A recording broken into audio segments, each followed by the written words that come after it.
Добре дошли в 8-ият средновековен събор Помни славата Туида 2024. Добре дошли на празникът, отбелязващ 10 годишнината от отварянето на реставрирана, консервирана и социализирана крепост Туида.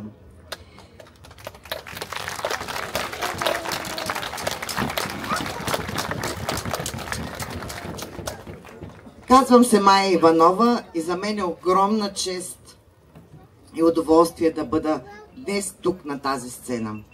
Да бъда днес тук с вас и заедно всички да преживеем емоцията. Да усетим как историята диша отново и да си спомним за едно славно минало. Аз не съм изкусен водещ. Аз не съм и добър оратор. Аз съм просто човек, който през последните 10 години за него Туида бе дом, бе пристан. Тук съм, за да ви кажа няколко неща, които искам да ви кажа. Написала съм си ги. Кратичко е, 10 страници. Това е редактирания вариант. Но не може. На рожден ден си припомняме, правим се равносметка, вглеждаме се и в бъдещето, така че имаме за какво да си говорим. Но да започнем нашата приказка. Затворете очи и усетете хладината, идваща от високите каменни зидове. Чуйте грохота от копитата на конете, скърцането на тетивите, звънът на пресичащите мечове. Вдишайте и помиришете аромата от пламтящия огън. Пренесете се там, назад, назад, във времето, когато животът тук се е зараждал. Късно антична и средновековна крепост Туида се намира в местността Хисарлъка, на 2 км североизточно по права линия от центъра на град Сливен. Град Туида е изграден в най-южната част на рида Хисарлъка, спускащ се от север към равнината на юг. От запад е ограничен от река Новоселска, а от изток от Суходолие, по което някога е текал поток. Склонът на рида от запад към реката е стръмен, мястото е древно, с над 4000 години човешка история, а негов наследник е град Сливен. Историята започва 5-3 век преди новата ера, когато траките изграждат селище в подножието на хълма. По времето на римската инвазия през 2-4 век тук съществува емпорион с тракийското име Туида. В тържището е имало светилище, може би с храм на Зевс, в който се е почитал и Аполон. Емпорион Туида е бил разположен на територията на съвременния квартал Ново село. Но неговият акропол със сигурност се е намирал на територията на късноантична крепост Туида. В административно отношение тържището Туида е в територията, принадлежаща към Августа Траяна, днешния град Стара Загора. В началото на 4 век акропола на емпорията е облечен в крепостни стени. По това време усилено се строят крепости и се укрепяват селища в границата на Римската империя с новата и столица Константинопол. Конфигурацията на терена е позволила укреплението Туида да има сравнително правилен план. Крепостта от градски тип е 4-ъгълна, ориентирана в посоките на света, заема площ от над 40 декара. Твърдината Туида не е разрушавана по време на готите в 378 година, но не е устояла на хуните при опустошителните им набези в средата на 5 век, когато са били сринати 70 града в Тракия. Тогава укреплението е сринато до основи и близо половин век мястото е било необитаемо. В края на 5-ти, началото на 6-ти век крепостта Туида е издигната отново. В вътрешността са построени множество сгради, както и християнска базилика. По това време градът е споменат с името Туида. При славяно-аварските нашествия градът е унищожен и за дълъг период от време той престава да съществува. В началото на 8 век Българският владетел Тервел присъединява с договор областта Загоре, в която влиза и древното селище Туида. Вероятно още тогава върху руините на крепостта възниква българско селище, което със сигурност съществува през 870 година и е носило името Сливен. Разположено на удобно място от стратегическа гледна точка, селището се включва в отбранителната система на Първото българско царство. Тогава крепостните зидове са преправени и издигнати наново. Изградени са външни валове и ровове за подсилване на крепостното съоръжение. През 11 век източна Тракия става обект на нападение на узи, кумани и печенеги. Печенегите превземат твърдината и известно време я владеят. След печенежкото нашествие укреплението е възстановено, но по небрежен начин. Забелязва се явен опадък на града. В началото на 13 век мястото е напуснато и обектът престава да съществува. Не е ясно дали причината за това са опустошителните походи на Калоян, латинските нашествия или развихрилата се в този период чума. Оцелялото население тогава се измества в по-високите и много по-добре защитени от природата крепости в Карандила. Първите археологически разкопки са извършени от Елена Бацова през 60-те и началото на 70-те години на миналия век. Тези разкопки са неголеми, но резултатни. Широкомащабните разкопки на хълма започват през 1982 година, водени от Ирина Щерева и продължават десетилетия след това. Целите на научният екип, ръководещ проучванията, са насочени към изучаване на крепостната система. В резултат, крепостните зидове са почти изцяло разкопани, открита и проучена частично е монументална постройка във вътрешността на укреплението с обществен характер и интересен план. В годините след това периодично са провеждани проучвания на терена.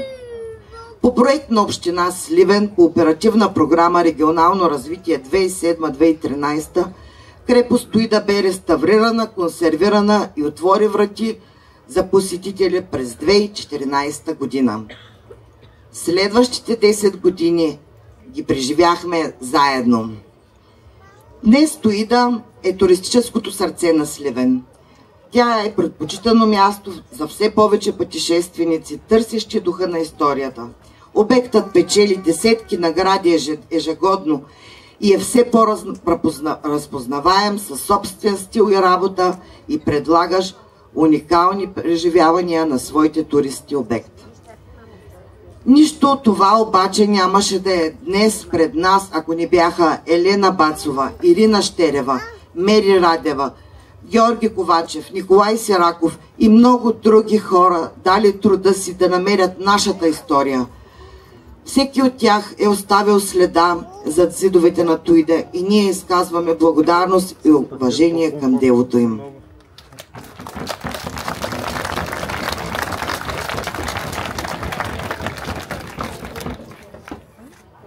Туида нямаше да ни посреща такава, ако я нямаше визията за развитие на общинската администрация и нейното ръководство и добрата политика за опазване на културно-историческото наследство. Община Сливен не само изпълни огромния проект за социализация и експониране на крепост Туида, но вече 10 години успешно стопанисва и управлява обекта. Една от стратегиите в проекта бе да се обучи екип от специалисти, екскурзоводи и аниматори, които да бъдат ситуирани в крепостта и да провеждат ежедневно атрактивни програми за посетителите. Така се появи нашият екип. Тук аз искам да благодаря на моите колеги и да ги поканя на сцената до мен, защото това са хората, на които аз като ръководител дължа много. Аплодисменти, дами и господа, екип Туида!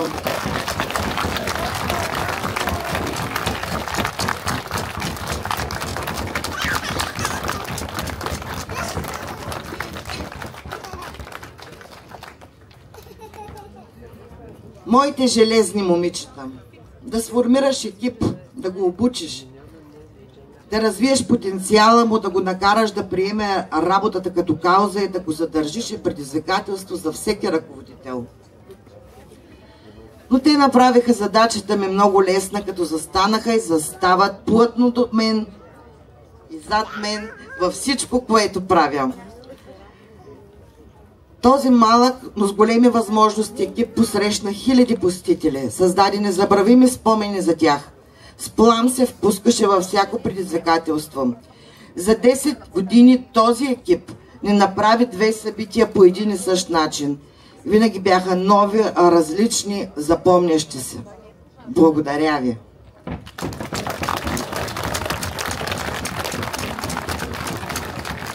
Благодаря ви, незаменими мои! 2 живота да имах. Пак бих била тук с вас.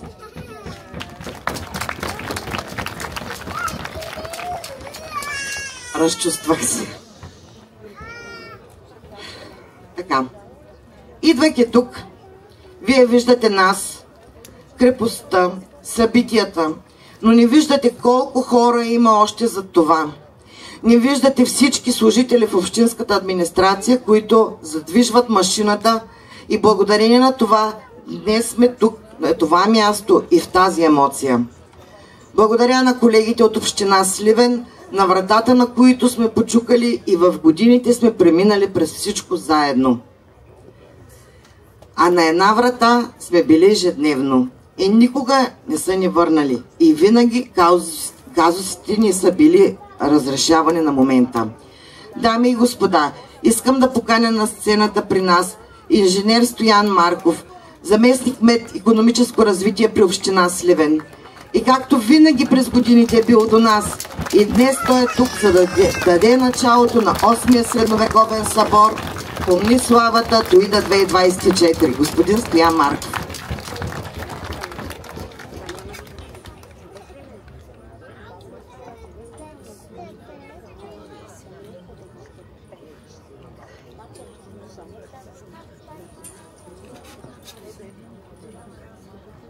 Благодаря, Майя, за добрите думи.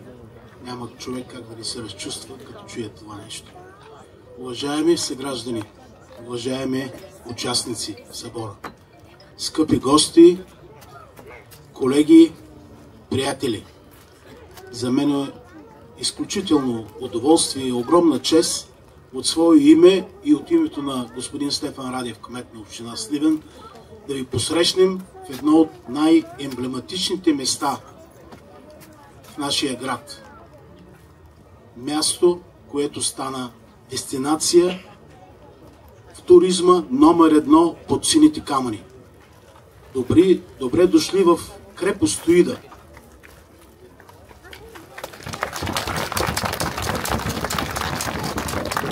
Както каза Майя, тази година е знаменателна за нас.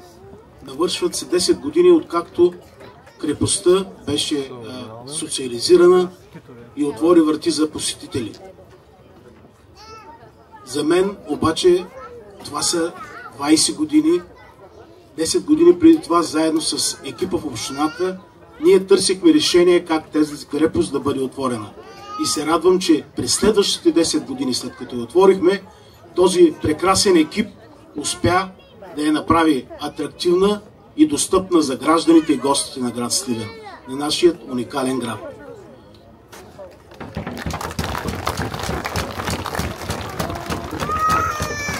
Радвам се, че днес заедно ще открием поредния 8-ми събор "Помни славата".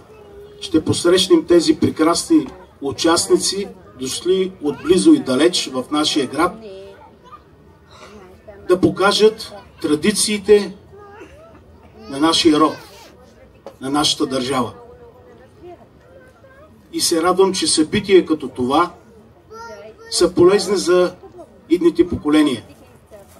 Да отворят тяхните, ако мога да кажа, уши, да чуят, да се научат и познаят бита, традициите, културата на нашия род.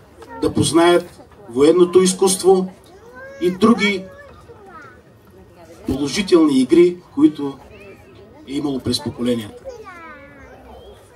Надявам се всички вие през 3 дни на програмата, която има събора, да изпитате удоволствието, да направите нови запознанства, да научите нещо ново за българските традиции и да се почувствате така, че отново да пожелаете да дойдете в нашия прекрасен град. Искам да ви пожелая да станете на всички гости, да станете приятели на град Сливен, както се казва и нашата кампания, която имаме за всички гости на нашия град.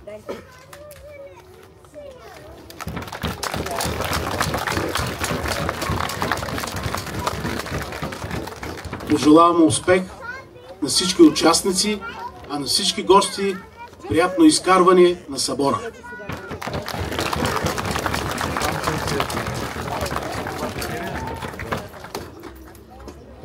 Благодарим на господин Марков за хубавите думи и да си пожелаем за много години заедно. Продължавам. Тук сред нас има един човек, който ни научи на всичко, което знаем. Той ни заведе в един нов свят. Малцина притежават знанията и уменията му. Мнозина му се възхищават, а за нас той е като пътеводна светлина. На какво ни е научил, ще видите през следващите няколко дни.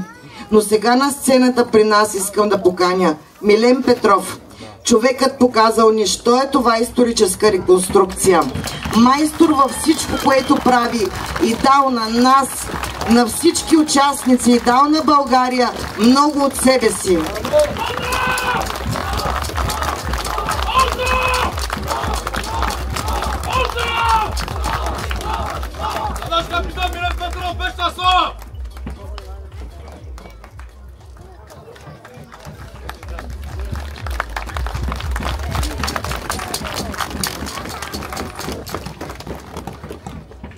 Здравейте, не съм готов за приветствено слово, но въпреки това, добре дошли на всички от мен. Радвам се, че основите, които съградихме през далечната 2015 година, когато беше първото издание на този фестивал, са така здрави, за да може върху тях да се издигне всичко това, което вие виждате днес и което ще видите утре през фестивалните дни. Благодаря ви, бъдете здрави!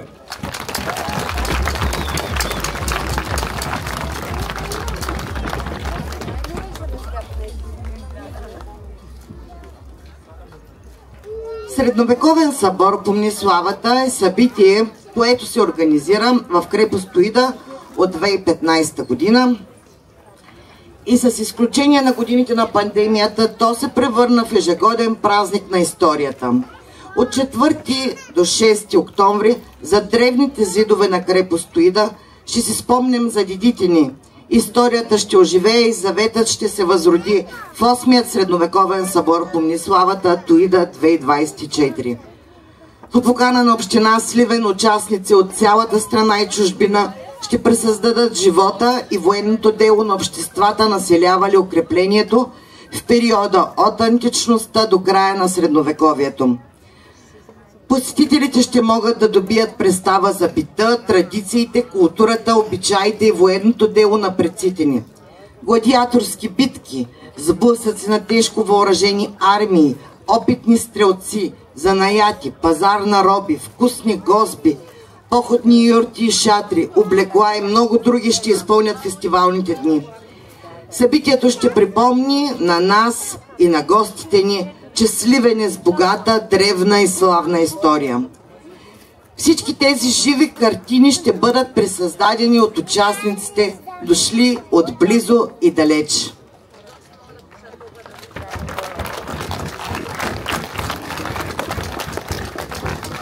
Имам огромното удоволствие да ви представя всички тези, които са тук, за да оживят историята пред очите ни. Периода на античността ще бъде представен от Сдружение Антична Тракия, Сдружение Ситал исторически реконструкции, Сдружение Келтско наследство, Школа на войните вълци Лудос Лубрекалис,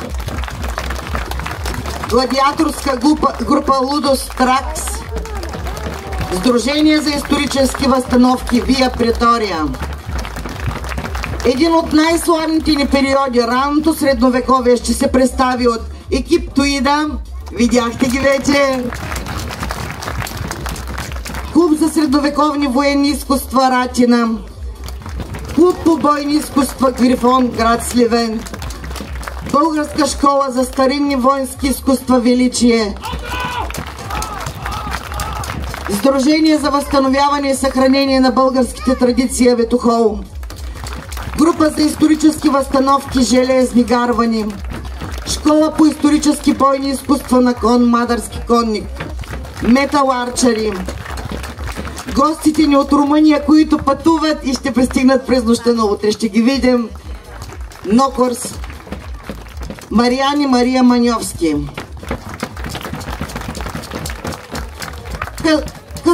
Късното средновековие ще бъде представено от Национално дружество Традиция клон Велико Търново, Национално дружество Традиция клон Панагюрище, Военно-исторически клуб Алфа и Омега град Варна, Работилница за исторически реконструкции и възстановки Технитар, Калина Атанасова, Емил Маринов, Мариела Иванова и Братство на свободните аркебузери. Благодарим на всички участници за техния устрем да пазят и пресъздават историята ни. Кауза достойна за поклон.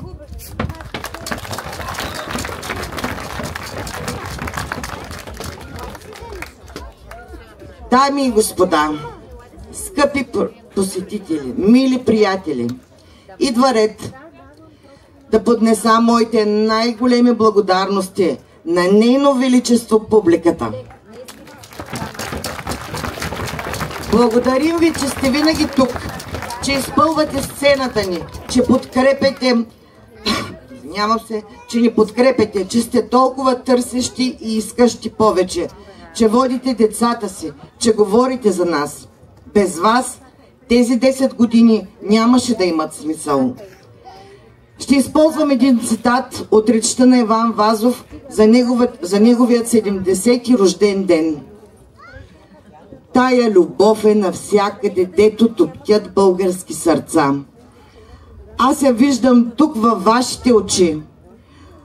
Аз я чувам във всички училища днес, дето моето име се произнася и за мене се говори.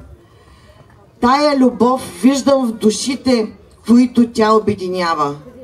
Аз я чувствувам, аз я улавям във въздуха на България.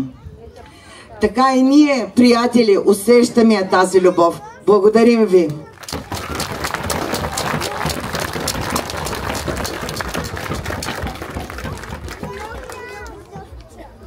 Това имах да ви кажа днес, дано съм успяла да ви предам нашата емоция, дано съм успяла да ви докоснам. След всички мои слова идва ред и на програмата на сцената, която сме приготвили. Да изпратим с аплодисменти от нашите участници и утре всички ви каним да видите какво са ви подготвили.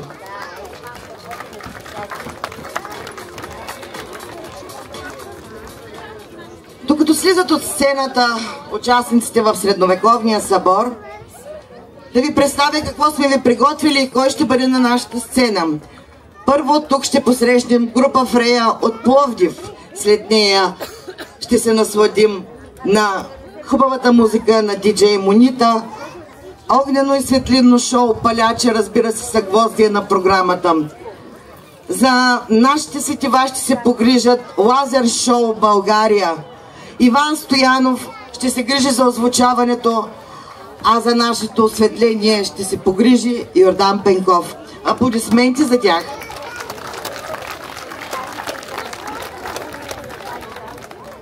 Да ви кажа малко повече за хората, които се приготвят вече на сцената. Фрея са били наши гости в няколко издания на Средновековен събор по Мниславата. Те са от град Пловдив, тяхната музика представлява едно търсене на знанието, на значението на музиката. Такава, каквато е била в античността и Средновековието. Те ще ни принесат в едни други времена, ще настроят сетивата ни за преживяванията, които ще имаме в следващите няколко дни. Вашите аплодисменти за група Фрея.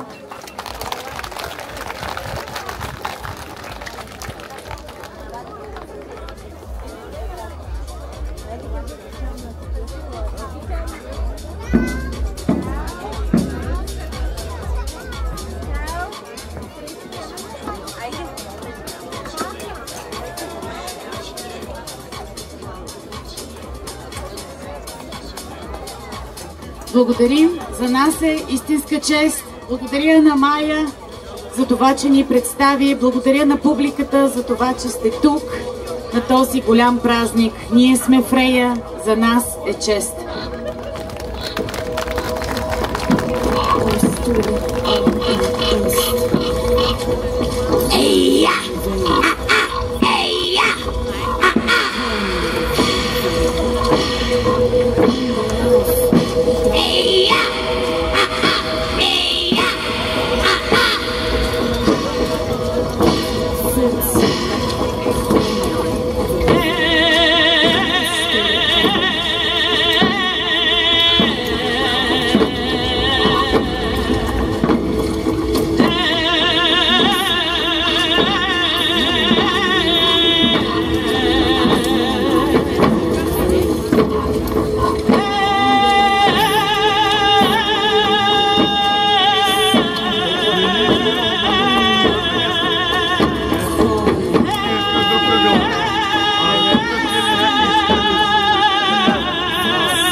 Това беше нашата почет към българския фолклор.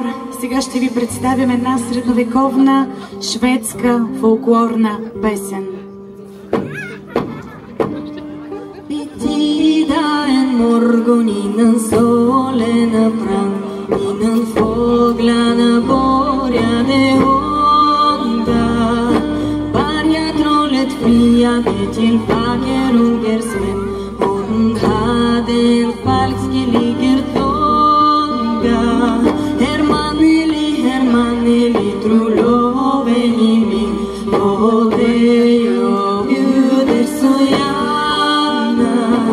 Ikonen väl svara endast ja eller nej, om ni vilken eller ej.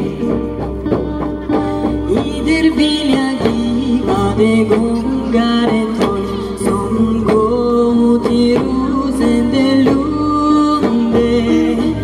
Aldrig hade Arik och det Fagerungers vän. Hon hade en falskeliger tunga. Hermaneli, tro loven i mig, och det jag bjuder så gärna. Ikonen vill svara endast ja eller nej, om i vilken eller ej.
Благодаря ви, ние сме в Рея. За нас е чест да бъдем с вас.